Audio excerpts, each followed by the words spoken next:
উত্তর চব্বিশ পরগনার হিঙ্গলগঞ্জে অবৈধভাবে বাংলাদেশি অনুপ্রবেশকারীকে আশ্রয় দেবার অভিযোগ ঘিরে চাঞ্চল্য ছড়ালো এলাকা জুড়ে।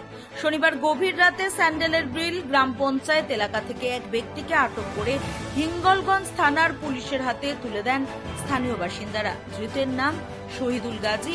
অভিযোগ, তিনি বাংলাদেশের সাতক্ষীরা জেলার শ্যামনগর থানার বাসিন্দা এবং কয়েক বছর আগে ওই বাংলাদেশি ব্যক্তি অবৈধভাবে ভারতে প্রবেশ করেন। স্থানীয়দের দাবি, স্যান্ডেলের বিলের প্রাক্তন উপপ্রধান তথা বর্তমান তৃণমূল পঞ্চায়েত সদস্য জয়নাল আবেদিন ওই ব্যক্তিকে সীমান্ত পেরিয়ে এলাকায় নিয়ে আসেন এবং পরবর্তীতে ওই বাংলাদেশি ব্যক্তির ভোটার কার্ড সহ বিভিন্ন নথি তৈরি করে দেন জয়নাল আবেদিন। অভিযোগ, দীর্ঘদিন ধরে তাকে নিজের মেছো ভেড়িতেও আশ্রয় দিয়েছিলেন জয়নাল।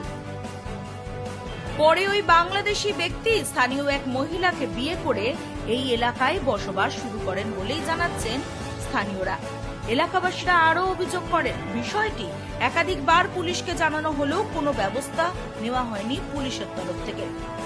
অবশেষে গত রাতে স্থানীয়রাই ওই ব্যক্তিকে আটক করে পুলিশের হাতে তুলে দেন। ওই ব্যক্তি অবৈধভাবে ভারতে প্রবেশ করার কথা স্বীকার করেছেন বলেও দাবি করছেন এলাকাবাসীরা। যদিও অভিযুক্ত তৃণমূল নেতা জয়নাল আবেদিনের সঙ্গে যোগাযোগ করা এখনো সম্ভব হয়নি। তার পরিবারের পক্ষ থেকেও কোনো প্রতিক্রিয়া মেলেনি এই বিষয়ে।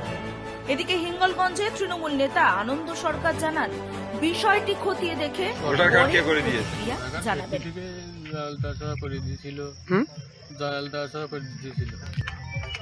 তখন মেম্বার পজিটিভ কোন পার্টি? ভোটার কার্ড সব করেছে তাই তো? হ্যাঁ। কে করে দিয়েছিল? জয়নালদা। কোথায় এটা? হ্যাঁ? কে করে দিল? জয়নালদা। কি করে দিল আপনার? ভোটার কার্ডটা করেছিল, আধার কার্ড আমি করেছিলাম। টাকা নিয়েছিল নাকি? না,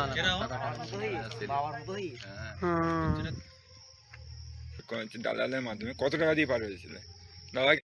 126 নম্বর বুথের যে বর্তমান 11 নম্বর জয়নাল আবেদিন গাজী আগামী টিএমসির উপপ্রধান ছিল।